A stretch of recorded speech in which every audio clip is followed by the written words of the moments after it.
సమయంలోకి వచ్చి ఉన్నాము.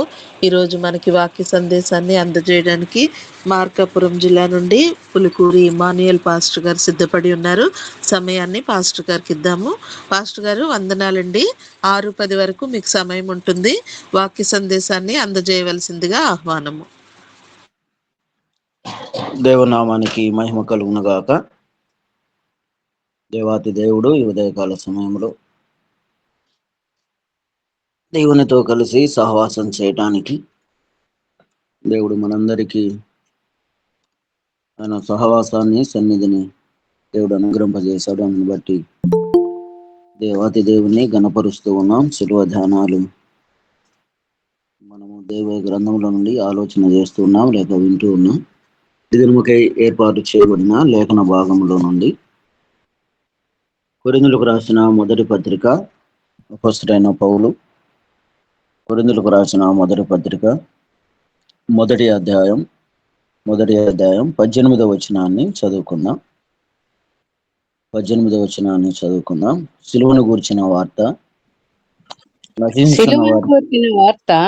నశించుచున్న వారికి వెర్రితనము, గాని రక్షింపబడుచున్న మనకు దేవుని శక్తి. ఆమేన్. దేవునికి స్తోత్రం. దయాళుడైన తండ్రి, మీ పరిశుద్ధమైన శ్రేష్టమైన మీ అత్యున్నతమైన నామమునకై స్తోత్రములయ్యా, స్తోత్రములు చెల్లిస్తూ ఉన్నా. ఈ ఉదయకాల సమయం, రాత్రికాలపు వేళ మా దేహాలకు కావలసిన నెమ్మదిని, శ్రాంతిని అనుగ్రహింపజేసి మరొక నూతన శుభదినాన్ని, ప్రాణప్రాప్తిని మాకు మీరు అనుగ్రహింపజేసినందుకై స్తోత్రం.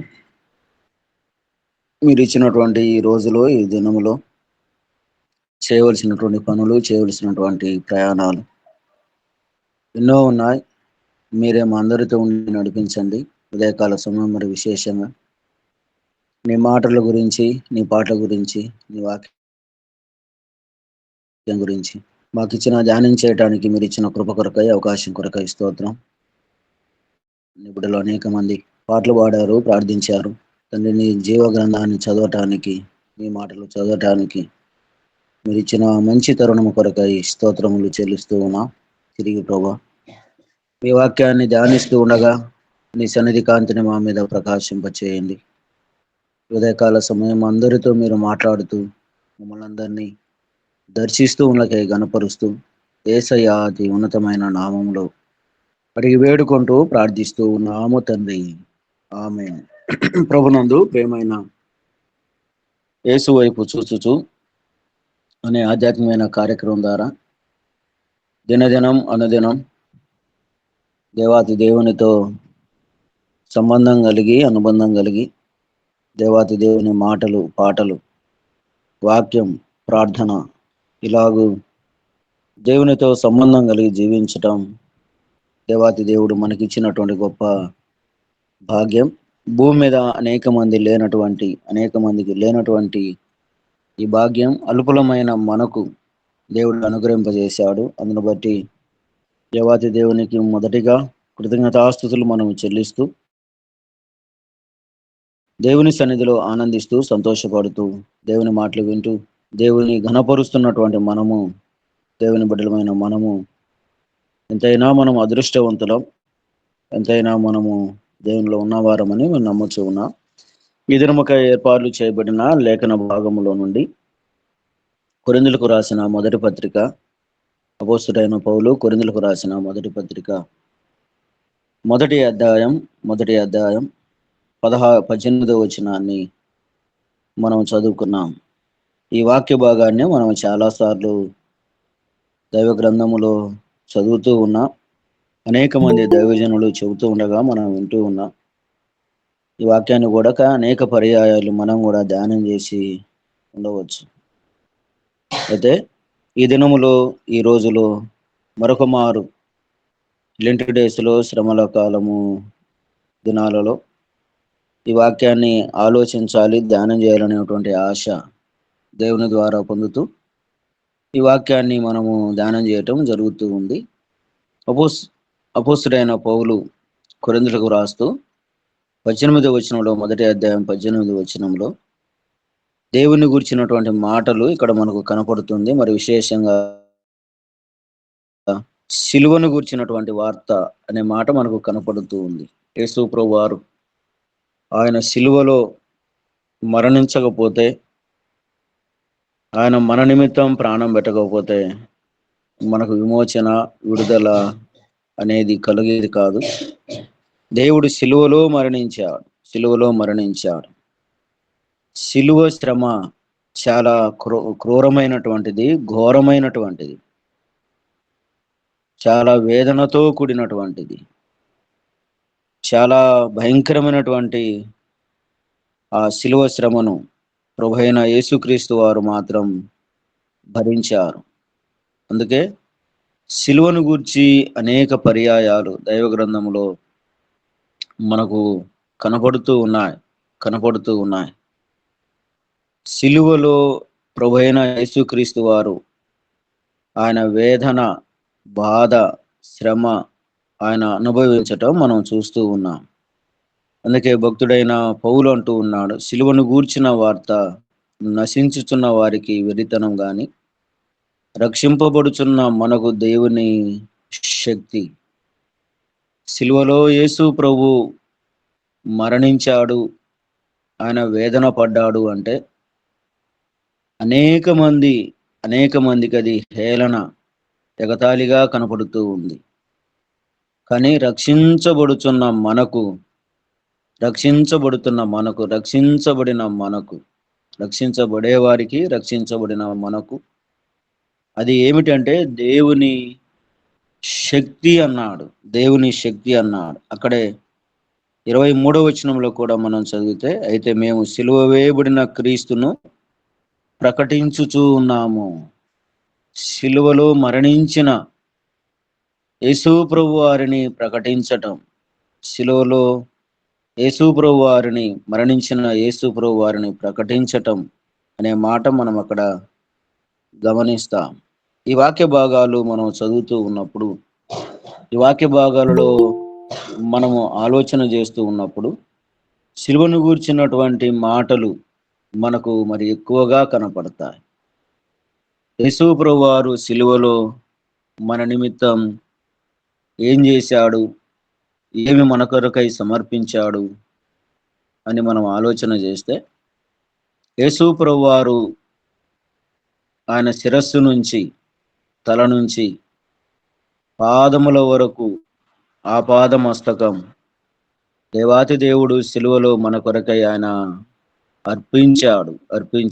తను తానుగా ఆయన అప్పగించుకున్నాడు.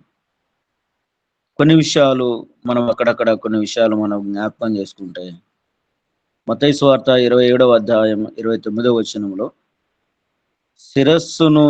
శిరస్సును ఆయన ముళ్ళ కిరీటానికి అప్పగించాడు.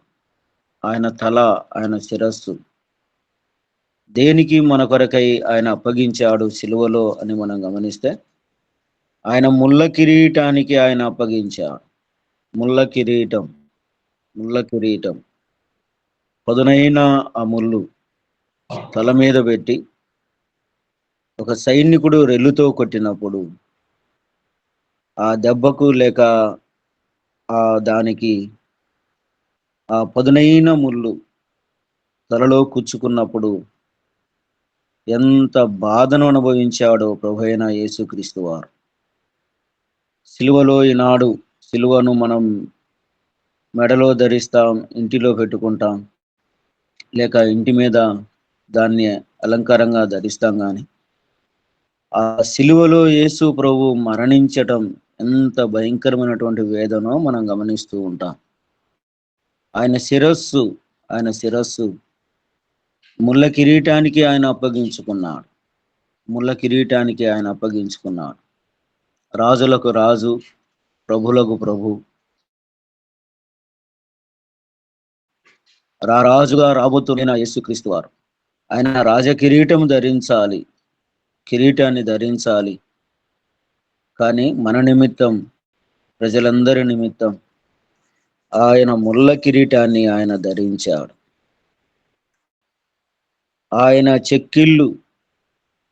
ఆయన చెంపలు లేక చెక్కిళ్ళు మన నిమిత్తం ఆయన రోమా సైనికులకు ఆయన అప్పగించాడు.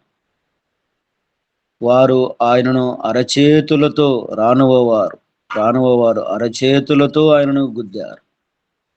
యోహాను సువార్త 18వ అధ్యాయం 22వ వచనములో ఆ మాట మనము చదవగలం. ఆయన శిరస్సు ముళ్ళ కిరీటానికి అప్పగించాడు. ఆయన చెక్కిళ్ళు రానువ వారికి ఆయన అప్పగించాడు. ఆయన ముఖం రోమా సైనికులకు ఉమ్ము వేయటానికి ఆయన అప్పగించాడు. ఆయన ముఖం రోమా సైనికులు రానువ వారు ఉమ్ము వేస్తూ ఉండగా దానికి అప్పగించాడు. ఎంత భయంకరమైనటువంటి వేదనను ఆయన భరిస్తూ ఉన్నాడు. దాదాపుగా 150 కిలోల బరువున్నటువంటి ఆ శిలువను ఆయన మోస్తూ ఆయన యెరూషలేము వీధుల గుండా గొల్గొతా కొండ వైపు ఆయన ప్రయాణం సాగింది. అంతకుముందు రాత్రే సరైనటువంటి ఆహారము లేదు, నిద్ర లేదు, నీరు లేదు. ఆ రాత్రంతా దేవునితో గడిపాడు. గెత్సేమనే వనములో గడిపాడు. రానువ వారు వచ్చారు, అప్పగించుకున్నాడు. అప్పటి నుండి ఉదయకాలం చనిపోయేంత వరకు ప్రభు తిన్నది లేదు, తాగింది లేదు. ఆయన రెస్ట్ తీసుకుని లేక నిద్రించింది కూడా లేదు. తీర్పులకే సరిపోయింది రాత్రి అంతా. ఆయనను హింసించడానికే సరిపోయింది ఈ టైం అంతా. పగలు వచ్చేసరికల్లా సిలువలో ఆయన వేలాడుతున్న విషయాలు మనం గమనించగలం. ఆయన ముఖం ఉమ్మివేయటానికి అప్పగించాడు. మార్కు సువార్త 15వ అధ్యాయం 19వ వచనంలో ఆ మాట మనకు కనపడుతూ ఉంది. ఆయన భుజాలు సిలువను మోయటానికి, గొల్గొతా కొండవైపు మోయటానికి ఆయన తన తానుగా ఆయన అప్పగించుకున్నాడు. ఇలాగ మనం గమనిస్తూ ఉన్నప్పుడు ఆయన దేహమంతయు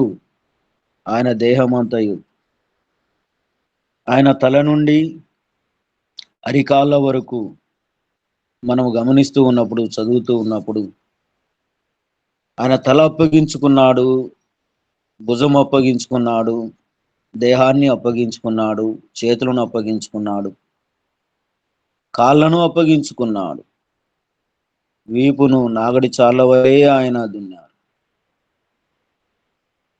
ఒకటిదొక్క 39 కొరడా దెబ్బలు ఆయన అనుభవించాడు సిలువలో.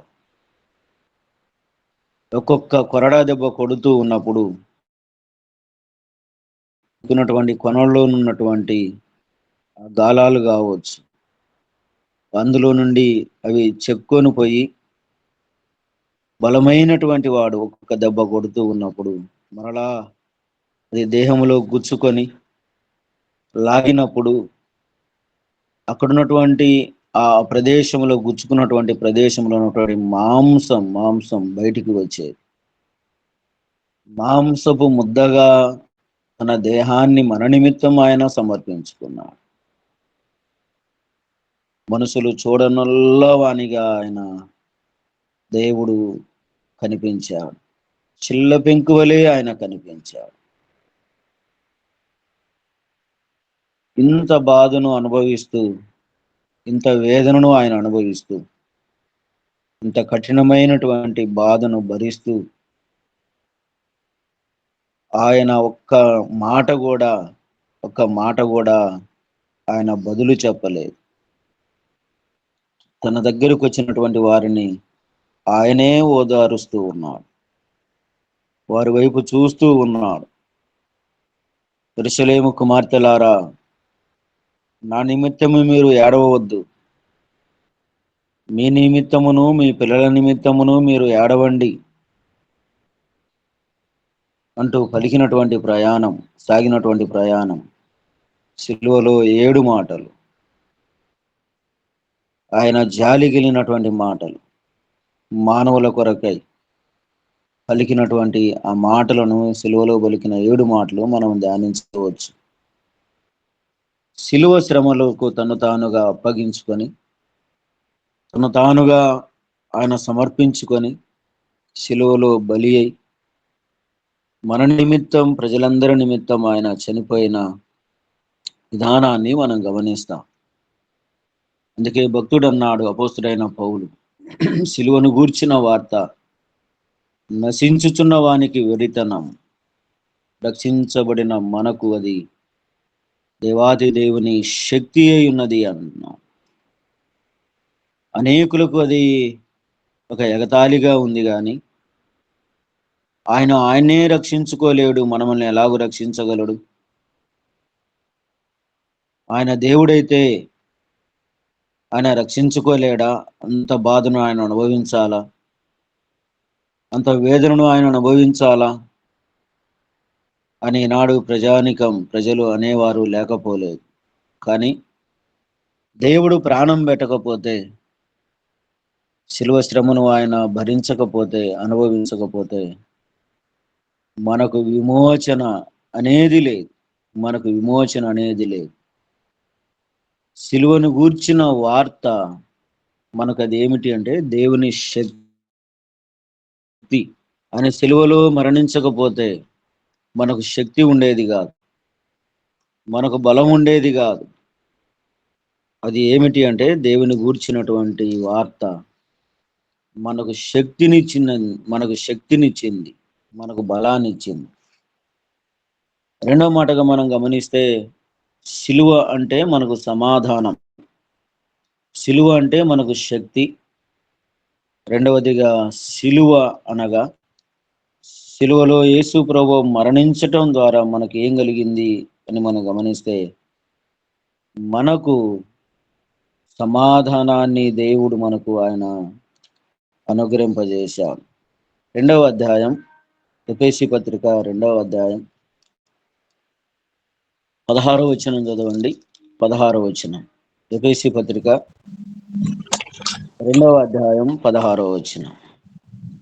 తన శిలువ వలన ఆ ద్వేషమును సంహరించి దాని ద్వారా వీరిద్దరిని ఏక శరీరముగా చేసి దేవునితో సమాధానపరచవల్లని ఈలాగు చేశాను.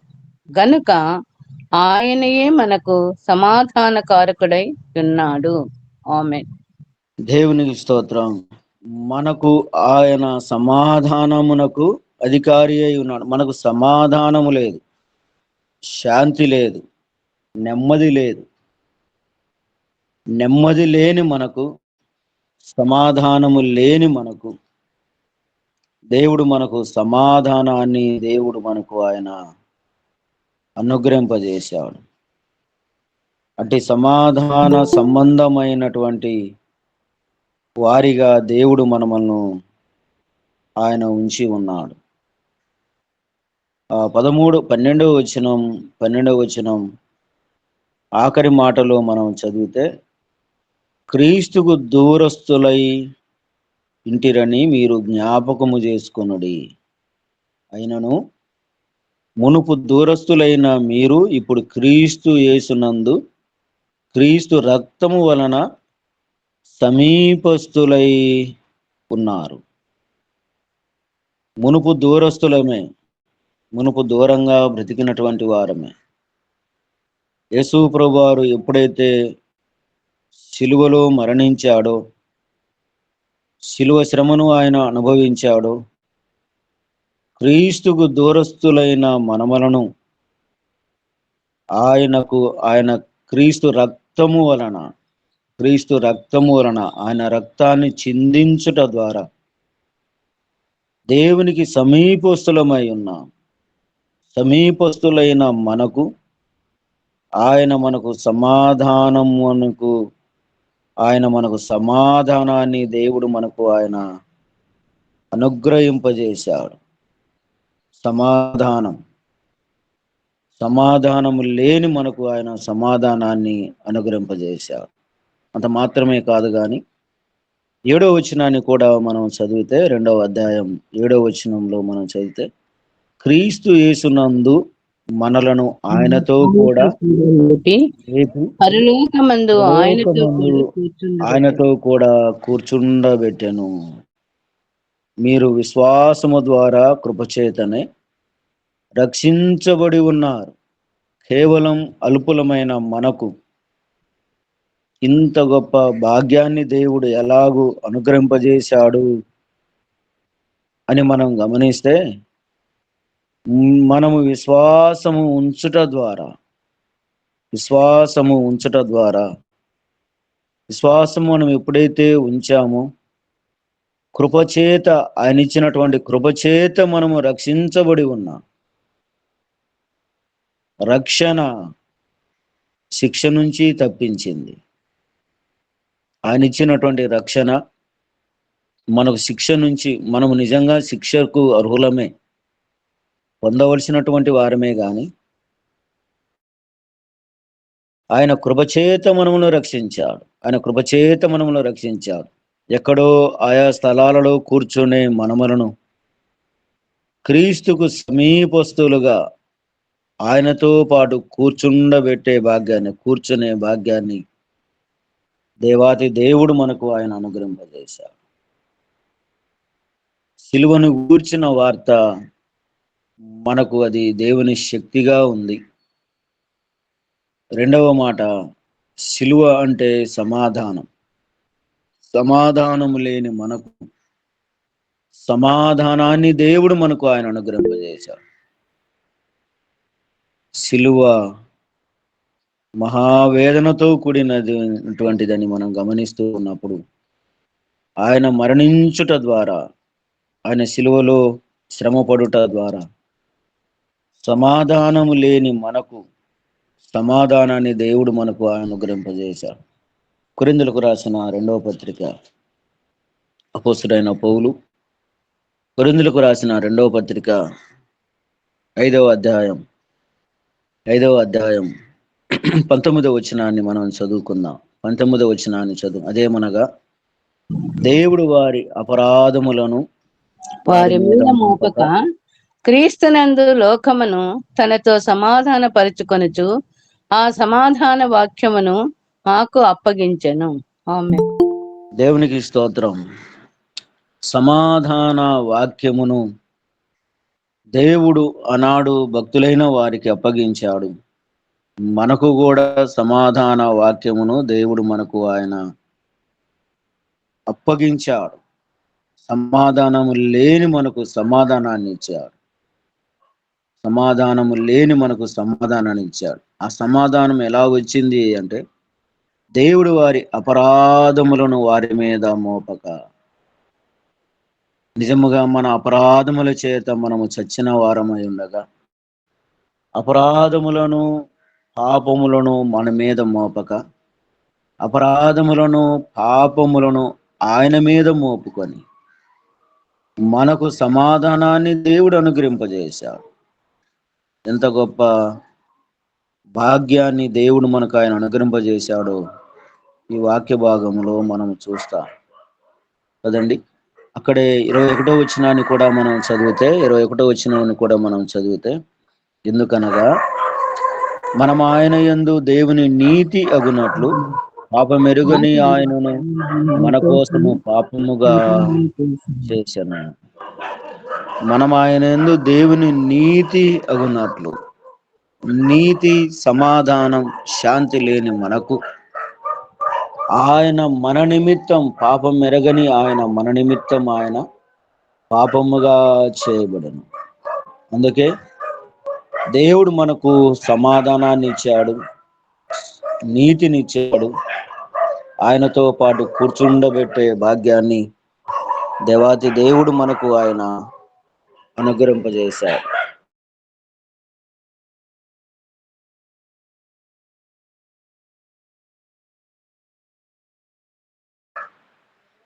దేవాతి దేవుడు మనకు ఆయన అనుగ్రహింపజేశాడు. సిలువ ఆయన మరణించటం ద్వారా మనకు శక్తినిచ్చాడు. సిలువలో ఆయన మరణించటం ద్వారా మనకు దేవుడు సమాధానాన్ని దేవుడు అనుగ్రహింపజేశాడు. సిలువ అంటే మనకు సంధి.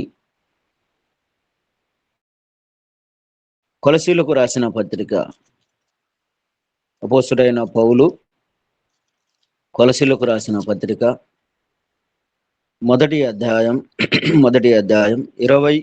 21 వచనాలను మనం చదువుకుందాం. 19 నుండి ఉంటుంది, కలిసి ఉంటాయి. 19వ వచనములో అంటాడు కదా, ఆయన శిలువ రక్తము చేత సంధి చేసి ఆయన ద్వారా సమస్తమును, అవి భూలోకమందున్నవైనను పరలోకమందున్ననైనను వాటన్నిటిని ఆయన ద్వారా తనతో సమాధాన పరుచుకొనవలననియు తండ్రి అభిష్టమాయను. మరియు దేవుని కోరిక, దేవుని ఇష్టం ఏమిటి అని మనం గమనిస్తే, దేవాతి దేవుడు 19వ వచనములో ఆయన యందు సర్వ సంపూర్ణత నివసింపవలననియు ఆయన శిలువ రక్తము చేత సంధి చేసి అనే మాట మనం గమనిస్తాం. కింది వచనములో 21వ వచనములో అంటాడు కదా, మరియు గత కాలమందు దేవునికి దూరస్తులము, మీ దుష్క్రియల వలన మీ మనసులలో విరోధ భావముల వారమైనను మీరు కూడి అని అంటూ, శిలువ మనకేం తెలియజేస్తూ ఉంది అంటే, దేవునికి మనకు సంధి చేసింది, రాయబారం చేసింది. ఆయన శిలువ ద్వారా ఒకప్పుడు దూరస్తులమే, గత కాలములో దూరస్తులం మీ దుష్క్రియల వలన మీ మనసులో విరోధ భావము గల వారడై ఉన్నారు అనేటువంటి మాట కనపడుతూ ఉంది. నిజమే, ఒకప్పుడు దేవునికి దూరంగా ఉన్నటువంటి మనకు గత కాలంలో దూరస్తులం. దేవాది దేవుడు శిలువ రక్తము చేత, శిలువలో మరణించటం చేత దేవునికి మనకు మంచి సంబంధాన్ని దేవుడు మనకు ఆయన అనుగ్రహింపజేశాడు. మొదటి అధ్యాయం 13వ వచనాన్ని కూడా మనం చదివితే, మొదటి అధ్యాయం 13వ వచనం, ఆయన మనలను అంధకార సంబంధమైన అధికారములో నుండి విడుదల చేసి తాను ప్రేమించిన తన కుమారుని యొక్క రాజ్య నివాసులుగా చేశాను. ఆ కుమారుని యందు మనకు విమోచనమును అనగా పాప క్షమాపణ కలుగుచూ ఉన్నది. ఆ కుమారుడు, ఆమె ఒక కుమారుణ్ణి కనును, ఆయనకి ఇమ్మానుయేలు అను పేరు పెట్టబడును. అలాగైతే ఆయన ఆ కుమారుడు ప్రభు అయిన యేసుక్రీస్తు వారు, ఆయన ద్వారా మనమును దేవుడు అంధకార సంబంధమైన అధికారములో నుండి మనకు విడుదల చేశాడు. కారణం, దేవాది దేవుడు శిలువలో మరణించుట ద్వారా, ప్రభు అయిన యేసుక్రీస్తు వారు శిలువలో మరణించుట ద్వారా దేవుడు మనకు అంధకార సంబంధమైన అధికారములో నుండి దేవుని రాజ్య నివాసులుగా చేశాడు. చీకటిలో ఉన్న మనములను వెలుగులోనికి నింపాడు. చీకటిలో సంచరిస్తున్న మనకు గొప్ప వెలుగునిచ్చాడు. ఆ వెలుగే ప్రభు అయిన యేసుక్రీస్తు వారు, ఆ వెలుగే దేవుని వాక్యం, ఆ వెలుగే దేవుని వాక్యములో సంచరించే భాగ్యాన్ని దేవుడు మనందరికీ ఆయన అనుగ్రహింపజేశాడు. శిలువ ద్వారా సంధి చేశాడు. శిలువలో మరణించటం ద్వారా దేవుడు మనకు విధేయతను నేర్పించాడు. ఫిలిప్పీలకు రాసిన పత్రిక, అపోస్తుడైన పౌలు ఫిలిప్పీ సంఘానికి రాస్తూ 2వ అధ్యాయం 8వ వచనాన్ని మనం చదివితే, 8వ వచనంలో ఇలాగ మనం చదువుతాం, మరియు ఆయన ఆకారమందు మనుషుడిగా కనపడి మరణము పొందినంతగా, అనగా శిలువ మరణం పొందినంతగా విధేయత చూపిన వాడై తన్ను తాను తగ్గించుకొనెను. ఆమేన్. దేవునికి స్తోత్రం. మరణాన్ని పొందాడు. ఆ మరణం సామాన్యమైనటువంటి మరణం కాదు, సహజమైనటువంటి మరణం కూడా కాదు. అందరికి వచ్చినట్లుగా వచ్చిపోయే మరణం కాదు. ఆ మరణం భయంకరమైనటువంటి మరణం, ఆ వేదన భయంకరమైనటువంటి వేదన. ఆ శిలువ మరణమే ఆనాటి సమాజమునకు వారు మరొకరు చేయకూడదు, ఈ పాపము ఈ తప్పు చేయకూడదని గొల్గోతా కొండ మీద అందరూ చూస్తూ ఉండగా, ప్రజలందరూ చూస్తూ ఉండగా, ఈ పాపము చేయకూడదు, ఈ నేరము చేయకూడదు, ఈ నేరం చేస్తే మాకు కూడా ఇదే శిక్ష ఉంటుంది, మేము కూడా ఇదే శిక్ష భరించాలి అని మరొకరు ఆ తప్పు చేయకుండా, పాపం ఆ తప్పు జోలికి వెళ్లకుండా, వారికి నేరం చేయకూడదనేటువంటి ఆలోచన రాకుండా బహిరంగంగా వారు శిలువ శిక్షను వారు విధించేవారు. గొల్గోతా కొండ రహదారికి పక్కగా ఉంటుంది. అటు ఇటు వెళ్ళేవారు వారు వేదన పడుతూ ఉండగా, బాధపడుతూ ఉండగా, అరుస్తూ ఉండగా, ఆ ఘోరమైనటువంటి శిక్ష మేము అనుభవించకూడదు, ఎవరు చేయకూడదని ఆలోచన చేత దారి పక్కనున్న కొండ మీద వారు సిలువను వేసేవారు. చూసిన వారికి భయంకరమైనటువంటి ఆ భయం కలుగుతూ ఉంది. ప్రభు అంతటి భయంకరమైనటువంటి వేదనను ఆయన అనుభవించారు, అవమానాన్ని ఆయన అనుభవించారు. మనము సిలువలో యేసు ప్రభు తన దేహాన్ని, తన శిరస్సును, తన చేతులను, కాళ్ళను, ముఖాన్ని, తన చెక్కిళ్లను అన్నిటినీ దేవుడు తన తానుగా ఆయన రోమా సైనికులకు అప్పగించాడు. ఇది మీ ఇష్టం వచ్చినట్లు చేయండి అన్నట్లుగా వారికి అప్పగించాడు. యేసు ప్రభు వారు సిలువలో మరణించటం ద్వారా మనకు ఏం నేర్పిస్తుంది అంటే విధేయతను నేర్పిస్తూ, 2వ అధ్యాయం 8వ వచనములో దేవాతి దేవుడు మనకు అవసరమైనటువంటి మాట, మరియు ఆయన ఆకారమందు మనుషునిగా కనపడి మరణము పొందినంతగా, అనగా శిలువ మరణం పొందినంతగా విధేయత చూపిన వాడై తను తాను తగ్గించుకొనెను. ఆయన రూపం, ఆయన ఔన్నత్యం, ఆయన గొప్పతనం, ఆయన శక్తి, ఆయన బలం భూలోకములో ఎవరికి లేనటువంటి శక్తి. అధికారుల చేత తీర్పు నొందాడు గాని ఆయన అధికారి. భూమి మీద ఉన్నప్పుడు యేసు ప్రభును అధికారులు ఎదుట నిలుచున్నాడు, ఒక నేరస్తుని వలె నిలుచున్నాడు. తీర్పు సమయంలో ఈ ప్రభు ఎదుటనే, ఈ ప్రభు అయిన యేసుక్రీస్తు వారి ఎదుటనే వారు అందరూ నిలవబడాలి. క్రీస్తు న్యాయపీఠం ఎదుట వారు నిలవబడాలి. దేవుడు అప్పుడు వారిని అందరినీ తీర్పు తీరుస్తారు. భూమి మీద ఉన్నప్పుడు యేసు ప్రభును తీర్పు తీర్చారు గాని దేవుని రాకడ సమయంలో ఆయన అందరినీ తీర్పు తీరుస్తారు.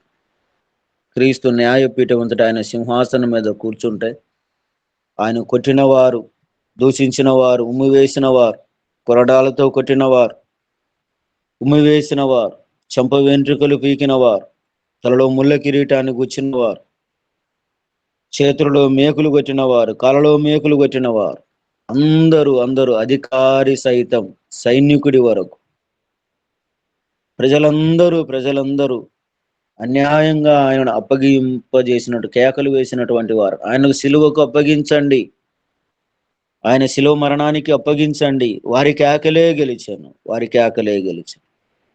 అల్లరి ముఖ అందరూ క్రీస్తు న్యాయపీఠం ఎదుట నిలువబడాలి.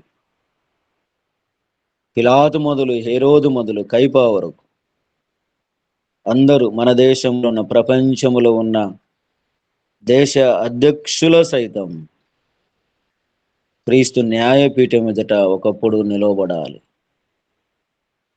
యేసు ప్రభు వారు మనకు ఆయన విధేయత చూపాడు.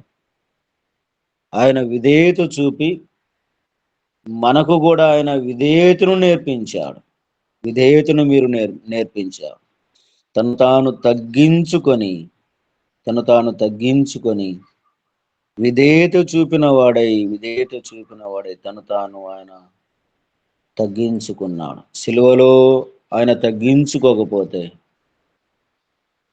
మనకు విధేయత వచ్చేది కాదు. మనకు విధేయతను ఆయన నేర్పించాడు. ఇంత ఘోరమైన శ్రమను అనుభవిస్తూ కూడా ఆయన విధేయతను మనకు నేర్పించాడు. మనం కూడా విధేయత కలిగి జీవించాలి, బ్రతకాలి. కొలసీలకు రాసిన పత్రిక ఆఖరిగా ఒక మాట చదువుకుందాం.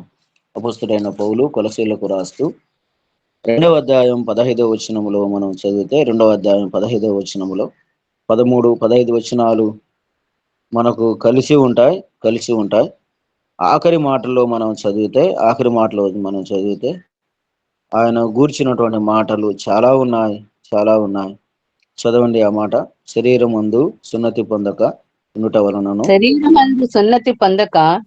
వలనను మీరు మృతులై ఉండగా దేవుడు వ్రాతరూపకమైన ఆజ్ఞల వలన మన మీద రుణముగాను మనకు విరోధముగాను నుండిన పత్రమును మేకులతో సిలువకు కొట్టి దాని మీద చేవ్రాతను తుడిసివేసి మనకు అడ్డము లేకుండా దానిని ఎత్తివేసి మన అపరాధములన్నింటినీ క్షమించి ఆయనతో కూడా మిమ్మును జీవింపచేసెను. ఆయన ప్రధానులను అధికారులను నిరపరాధులుగా చేసి శిలువ చేత జయోత్సాహముతో వారిని పట్టి తెచ్చి బహాటముగా వేడుకకు కనపరిచెను. ఆమేన్. దేవునికి స్తోత్రం. శిలువలో ఆయన మనకు విజయాన్ని ఇచ్చాడు.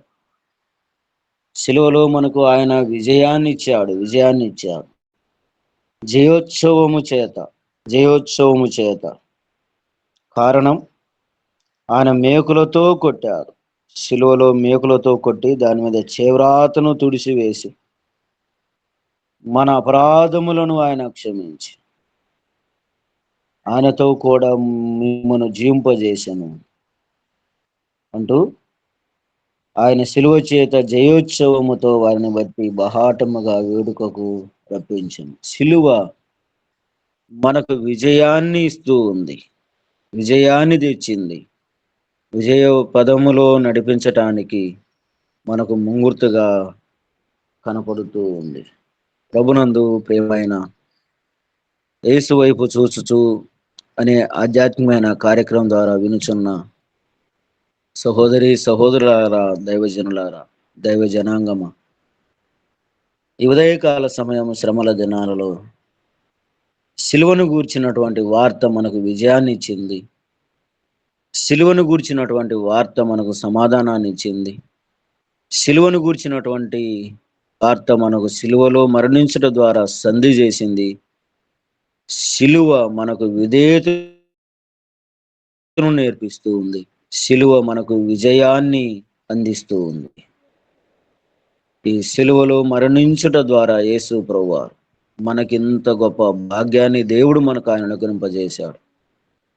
మనకిచ్చినటువంటి ఈ విజయాన్ని, మనకిచ్చినటువంటి విధేయతను, మనకిచ్చినటువంటి సమాధానాన్ని, సంధిని, దేవుని శక్తిని పరిపూర్ణంగా ఆస్వాదించి పరిపూర్ణంగా మన హృదయాల్లో చేర్చుకొని ఆ సిలువ వైపు చూస్తూ సిలువలో మరణించిన యేసు ప్రభువును హృదయాలలో చేర్చుకుంటే సంతోషం. ఒకవేళ చేర్చుకోకపోతే నేడే అనుకూలమైన సమయం, నేడే రక్షణ దినం. అలాగూ చేర్చుకొని శక్తిని పొంది, సమాధానాన్ని పొంది, విధేయతను పొంది ఆయన విజయములో పాల్గొంటే దేవుడు మనలందరినీ దీవిస్తాడు. అట్టి కృప దేవాది దేవుడు మనకందరికీ దయచేయనుగాక. సమయం ఇచ్చినటువంటి దండాజయ కుటుంబానికి చేరవచ్చిన మీ అందరికీ ప్రభునామములో ఈ ప్రాతకాలపు శుభాలు తెలియజేస్తూ నా మాటలు నేను ముగిస్తూ ఉన్నాను. వందనాలండి, అందరికీ వందనాలు. ఆమేన్, ఆమేన్. అయ్యగారికి హృదయపూర్వకముగా ధన్యవాదములు, కృతజ్ఞతలు తెలియచేసుకుంటూ ఒక్క వచనము చదువుకుందాం. యెషయా గ్రంథము 50 6వ వచనం. యెషయా గ్రంథము 50వ అధ్యాయము 6వ వచనం. కొట్టువారికి నా వీపును అప్పగించి తిని, వెంట్రుకలు పెరికివేయి వారికి నా చెంపలను అప్పగించి తిని, ఉమివేయి వారికిని అవమానపరచు వారికిని నా ముఖము దాచుకొనలేదు. వెంట్రుకలు పెరికివేయబడ్డాయి. ఎంత బాధను అనుభవించెనో, ఎటులో ఓర్చెనో నా స్వామి. కొట్టువారికి వీపప్పగించుట, వెంట్రుకలు పెరికివేయి వారికి అయ్యో నా చెంపలను, గడ్డపు పక్కలను, చెవుల ప్రక్కన గడ్డపు వెంట్రుకలు, చెంపలు అప్పగించి వెంట్రుకలు పెరికివేయి వారికి ఎంత బాధ, ఎట్లా సహించెనో. ఆపాదమస్తకం నడినెత్తి మొదలుకొని పాదముల వరకు ఆ పావనమూర్తి పరిశుద్ధ పాదములు మేకుల చేత కొట్టబడ్డాయి. ఆఖరికి దుండగొడొకడు బల్లెపు పోటుతో గ్రక్కున పొడిచెను, రక్తమును నీళ్లను కారెను. కొరడాలతో దున్నబడిన, చీల్చబడిన ఆయన మేను రక్తసిక్తమై మాంసపు మిళితమై శరీరమంతా దున్నబడింది, చీల్చబడింది. దేవునికి స్తోత్రం కలుగునుగాక. ఎదిరింపాలేదెవరిన్, లేదే కపటము నోట, ఎదురింపాలేదెవరిన్, లేదే కపటము నోట,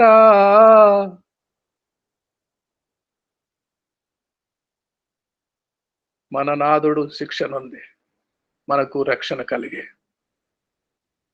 మనకై యేసు మరణించే, మనకై యేసు మరణించే, మన పాపముల కొరకే, నిత్య జీవము నిచ్చుట కొరకే.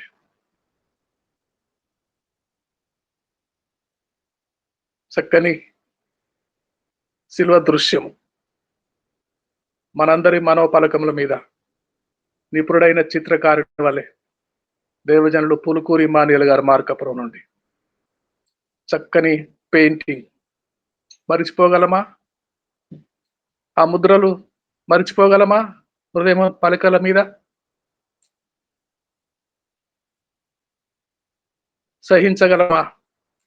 కన్నీళ్లు చెమ్మగిలకుండా ఉండగలవా? ముందుకు పోయిన గొంతులతో వేడుకోనకుండా మానగలమా? అయ్యగారు మీకు ధన్యవాదములు. ఆ బాధ, ఆ పాదమస్తకం నడినెత్తి మొదలుకొని పాదముల వరకు ఆయన పొందిన బాధ ఈ 2020 సంవత్సరపు శ్రమల ధ్యానాల్లో ఈనాడు మీరు అందించిన వాక్యము చిరకాలము మా మనసులో ముద్ర వలె ముద్రించబడింది. ధన్యవాదములు అయ్యగారికి, వందనాలు. శాంతకుమార్ గారు వందనాలండి. శాంతకుమార్ గారు ఒక మాట ప్రార్థన చేయగలరా?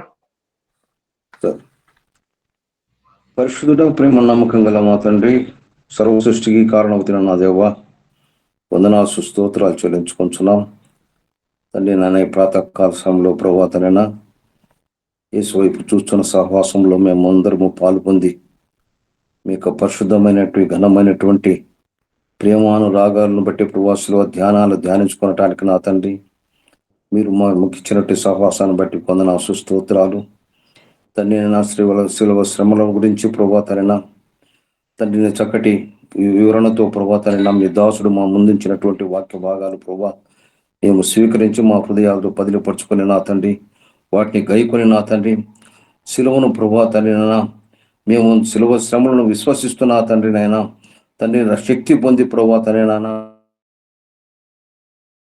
మా యొక్క జీవిత ప్రయాణంలో ప్రభా తండ్రి సమాధానంతోనూ సంధితోనూ విధేయతతోనూ ప్రభా తండ్రి విజయముతోనూ ప్రభా మిమ్మల్ని వెంబడించే గొప్ప కృపను మాకు దయచేయండి తండ్రి సాయం చేయండి. చేరి వచ్చిన ప్రతి బిడ్డను పేరు పేరును మీరు దీవించి ఆశించండి అయ్యా. ప్రతి బిడ్డ యొక్క హృదయంలో ప్రభా ఈ యొక్క ప్రశస్తమైనటువంటి ప్రభాతనైనా మీరు అక్కడ రహస్యంలో ఉన్నటువంటి యొక్క విలువైనటువంటి ఫలితాలు మేము ప్రభాతనైనా ఇక రహస్యాన్ని ప్రభావ మేము ఇంకును వాక్యం ద్వారా పరిశోధించి తెలుసుకొనొచ్చు. మా కనుదృష్టిని ప్రభావ వాక్యం వైపు మరల్చబడి ప్రభాతనైనా అంత లోతైన ఆత్మీయ సత్యాలు మేము తెలుసుకున్న ఆత్మీయతగా మేము బలపరచబడి ప్రభావ మీ రాజ్య వాసనం సిద్ధపడి పరలోక రాజ్య సైనికులుగా ప్రభావ మా యొక్క జీవిత ప్రయాణం కొనసాగించడానికి మీ కృపను మా మీద కురిమించండి. సహాయం చేయ ప్రభావ విత్తబడి తన నాన్న వాక్యం పంచిన మీ దైవ జనుని మీరు దీవించి ఆశించండి. ఆయన మీ కృపలతో భద్రపరచండి ప్రభా. ఆయన సేవలో మీకు బహుగా వాడమని విజ్ఞాపన చేస్తున్నాం తండ్రి. సహాయం చేయ ప్రభా. తండ్రి నాయన ఈ సహవాసాన్ని మీరు దీవించి ఆశ్రయించి తగ్గట్టు ఉన్నతమైన ఫలితాలతో ప్రభా ఎంతో మంది ప్రియులు ప్రభా తండ్రి నాయన తండ్రి నా శ్రమలో ప్రభా తండ్రి శిలువను గురించి ప్రభా తండ్రి వార్తను ప్రభా తండ్రి మా హృదయంలో ఉంచుకొని తండ్రి మా హృదయాలు సరి చేసుకొని సాక్షి బిడలుగా మా యొక్క మేము ఉన్న చోటును మేము పనిచేస్తున్న స్థలమునందు మేము నడుస్తున్న స్థలముందు ఒక క్రీస్తు బిడ్డలుగా మేము గుర్తింపబడి మేము మయంపరిచే గణపరిచే గొప్ప కృపను మాకు దయచేయమని ఈ సహవాసాన్ని మీరు దీవించి ఆశ్రయించి దినదినము ప్రభావ అభివృద్ధిపరిచి ఫలింపచేసి మీ కృపలో ప్రవహింప చేయమని క్రీస్తు నామన దీనమనస్తూ బ్రతిమారి విడుకొచ్చున్నాము తండ్రి. ఆమేన్. ఆమేన్. చక్కగా మనందరి నిమిత్తము వేడుకొనిన శాంతకుమార్ గారికి ధన్యవాదములు తెలియజేస్తున్నాము. ప్రభు నేర్పిన ప్రార్థన చెప్పుకుందామండి. ప్రభు నేర్పిన ప్రార్థన.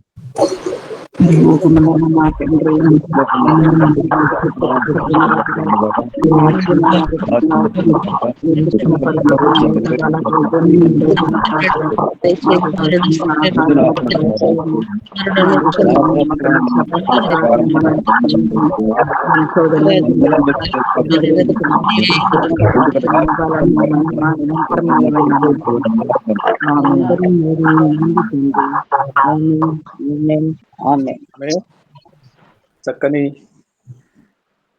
నిజముగా చక్కని వాక్యమే మనం విన్నాము. అందించిన అయ్యగారు పులిపూరి ఇమ్మానుయేల్ గారు దైవజనులు ఆశీర్వాదం విడుదల చేస్తారా? తండ్రి అయిన దేవుని ప్రేమ, కుమారుడైన యేసుక్రీస్తు వారి కృప, పరిశుద్ధాత్మ దేవుని అన్యోన్య సహవాసం సన్నిధి, యేసు వైపు చూచుచు అనే ఆధ్యాత్మికమైన కార్యక్రమంలో పాలు పంచుకున్న దైవ జనాంగాన్నిటికీ ఇప్పుడు ఎల్లప్పుడూ సదాకాలము తోడై ఉండి నడిపించును గాక. ఆమేన్.